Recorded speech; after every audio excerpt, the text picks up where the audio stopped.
बिस्मिल्लाहिर्रहमानिर्रहीम। आज के जो हमारे नायत के जो टॉपिक है वो है देवानी मरहूम की याद में, उसका जो दूसरा पार्ट है वो आज हम पढ़ रहे हैं। न जाने किन हसीन हाथों ने रख दी बिना इसकी, यानी इस दुनिया को किन हसीन हाथों ने उसकी बुनियाद रख दी। न ये दुनिया लाख बिगड़ेगी उसकी रहनाई नहीं जाती। दुनिया में जो कुछ बिगड़ेगा क्या होगा, लेकिन उसकी जो रहनाई है वो खूबसूरती है, वो कमी, उसमें कोई कमी नहीं आएगी। हम शिवीम के एक मजमून देवान मरहूम की याद में उसका दूसरा पार्ट पढ़ेंगे। 6 साल कबल आज ही के दिन 5 मई को मेरे अजीज तरीन हम सफ़र और हमदम रफ़ीक अब्दुल कादिर दीवान की मर्ग नागहानी की खबर मिली तो मैं सहम कर रह गया। मर्ग नागहानी, उसका एक दोस्त है, अचानक मौत की, जब दोस्त उसकी अचानक मौत की खबर सुनी तो वो सहम कर रह गए। इस दिन देवान साहब शुपियान से श्रीनगर आने का वादा कर गए। उस टाइम उसने देवान साहब ने शुपियान से श्रीनगर आने का वादा किया था, लेकिन वादे के वो बड़े पाबंद थे। वो खुद ना आ सके, अपनी मौत की खबर भेज दी। वो खुद नहीं पहुंच सके, लेकिन अपनी मौत की खबर दे दी। उनकी मौत में भी जिंदगी की शान थी। वो कारोबार में 3-4 माह दिल्ली से कयाम करने के बाद इसी हफ्ते घर लौटे। वो इसी हफ्ते 5-6 माह के 3 माह के कयाम के बाद इसी हफ्ते घर लौटे और गैर हाजिरी के दौरान एक अजीज रहलत फरमा गए। और देवान साहब मरहूम के घर तजियत वर्सी के लिए जा रहे थे, वो खुद मरहूम हो गए। वो किसी की तजियत वो मरहूम परस्ती तो वो ताजियत परस्त के लिए जा रहे थे, वो ताजियत परस्त के लिए जा रहे थे और वो खुद मरहूम हो गए। शुपियान से 4 मील दूर रत्नीपुरा के करीब उन पर बिजली गिरी और अपने घोड़े समेत वहां ढेर हो गए। उस पर बिजली गिरी और बिजली की वजह से वो वहां ही वफात हो गए और उनके आमद की इंतजार करता रहा और आखिरी सफर पर रवाना हो चुके थे। देवान साहब की मौत से पहले मुझे मौत की बेरुखी और बेहरमती बेरहमी का कुछ अंदाजा था। बेरुखी में बेतवज्जी का अंदाजा था। 16 साल की उम्र मैंने अपने बाप का सदमा उठाया था। शिमी फरमाते हैं कि 16 साल की उम्र में उसका बाप इंतकाल हो गया। उसके बाद उसके बड़े भाई का गम, लेकिन वालिद की तबी बीमारी की वजह से इंतकाल कर गए। इसलिए मेरा जहन रखता रखता उनकी जुदाई की तैयार हो गया। उनके जो वालिद साहब थे वो तभी बीमार थे, बहुत टाइम बीमार थे। इसलिए उसका जो दिमाग है, उसका जहन है, वो रखता रखता उसकी जुदाई के लिए तैयार हो गया। भाईजान की मौत मुझसे बहुत दूर नवाजाबाद में वाक़ हुई। उसकी इतला भी हम बहुत दिनों तक पहुंच गई। उसका भाई मुजफ्फराबाद में इंतकाल हो गया। उसकी खबर उसको बहुत बाद में पहुंच गई।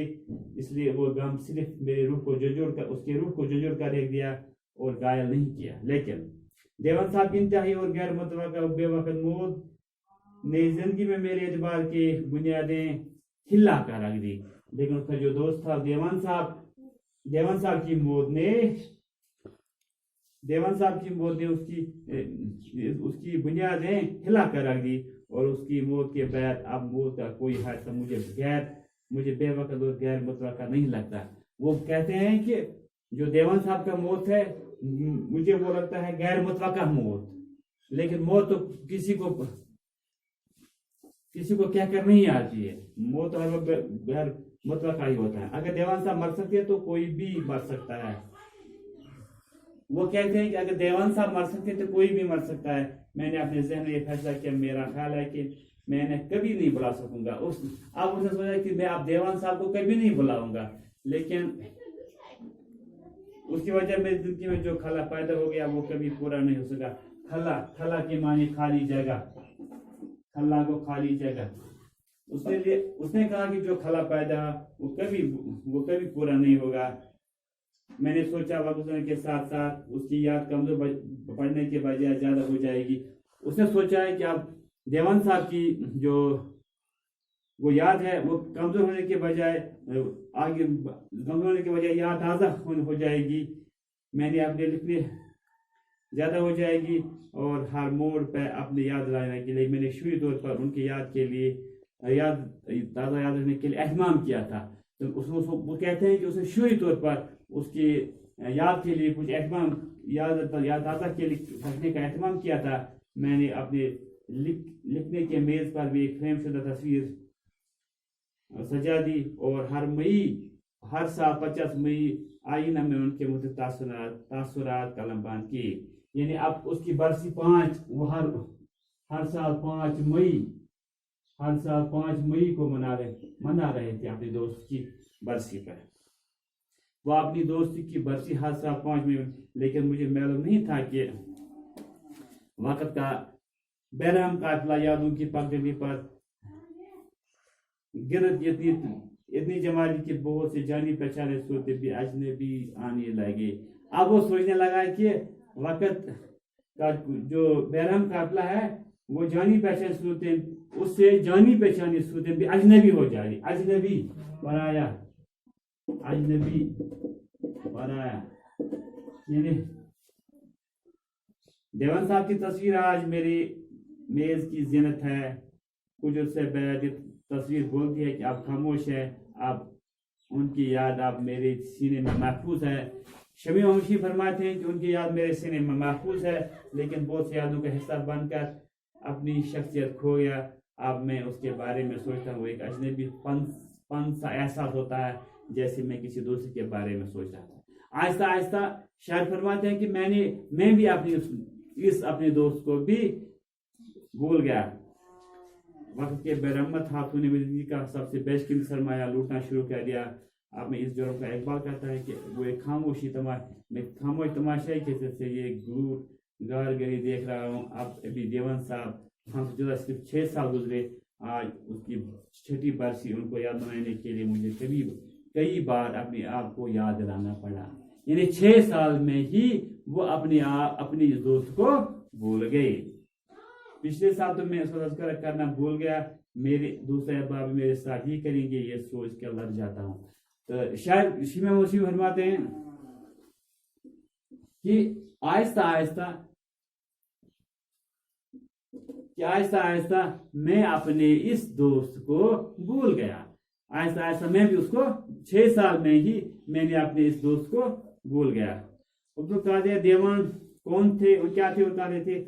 ان سوالات کے جواب دینے کے لیے میرے لیے آسان نہیں. وہ کوئی سیاسی لیڈر نہیں تھے، وہ کوئی اہل قلم یا صاحب تصویر بزرگ نہیں. ان کے سیاسی کارنامہ ادبی مرک اور فکری جہانت تفصیل بیان کر اپنے بوجھ کا ہلکا کر. لیکن وہ ایک گمنام شخصیت ہے. یہ گمنام شخصیت، وہ شخصیت جس کو بہت کم لوگ جانتے ہیں، بلکہ بے نام شخص کا نام ہے، جس صرف اس کے عزیز ترین اور قریب ترین دوست ہی آشنا ہے. وہ اس کے عزیز ترین دوست ہی آشنا ہے. آشنا کے معنی ہے واقف. آشنا واقف یعنی اس کو چند رشتہ داری وہ اس کے چند رشتہ داری اسے آشنا ہے. لیکن وہ شپے میں 1.5 میل کے فاصلے پر گاؤں چوگام میں دقیانوسی رئیسوں کے گھرانے میں پیدا ہوئے. دقیانوسی کے معنی پرانے اور رئیس میں نے امیر گھرانے میں پیدا ہوئے. لیکن جہاں لڑکیوں کو تعلیم گناہ عظیم اور لڑکیوں کی تعلیم تجزیہ اوقات مایوس ہو جائے. وہ ایسا گھر تھا جہاں پر لڑکیوں کی تعلیم گناہ عظیم سمجھا جاتا تھا، اور لڑکوں کی تعلیم تجزیہ اوقات یعنی تجزیہ اوقات اور لڑکوں کی تعلیم دینا وقت کا رائگان کرنا سمجھتے تھے. بزرگوں کی نظریں بچا کر اپنے پیٹ اور اپنے باپ کا جیب کاٹ کر کتاب خریدا. لیکن دیوان صاحب اپنے باپ کا جیب کاٹ کر کتاب خریدا، اور اس کو ذوق و شوق کے ہی معجزہ تھا. دکان پر چائے، کپڑا اور نمک بیچتے انہوں نے پہلے میٹرک اور پھر ادیب فاضل کا امتحان پاس کیا.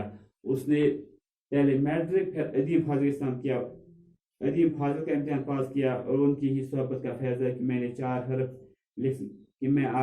لکھ سکتا ہوں، اور ادب و زندگی میں مجھے اچھے برے अच्छे बुरे का कुछ अच्छे बुरे कुछ ख्याल अच्छे बुरे कुछ ख्यालात रखता हूँ। मेरी अदबी ज़ौक़ की तहज़ीब देवान साहब के कारनामा है, मेरे उस्तादों का नहीं। वो उम्दा और उम्दा वो इतना उम्दा शायराना मजाक रखते थे कि उर्दू के बड़े बड़े प्रोफेसर, शायर, नक़ाद और महक़िक़ उनके सामने हैच है। यानी उनके बड़े उर्दू के बड़े बड़े शायर भी उनके सामने हैच है। वो हर साल अपने कारबासी में दिल्ली आया करते थे और आने के साथ ही दिल्ली के पब्लिक लाइब्रेरी में आरजी मेंबर दिल्ली के पब्लिक लाइब्रेरी में आरजी मेंबर हो जाते।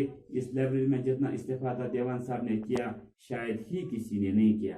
यानी इस लाइब्रेरी के जितना इस्तेफादा देवान साहब ने किया इतना किसी और ने नहीं किया था। ये था आज का हमारा टॉपिक। इंशाल्लाह कल जो आगे वाला होंगे वो स्टार्ट करेंगे और उसके सवाल जो होंगे वो कल बंद करेंगे। तब तक के लिए खुदा हाफिज।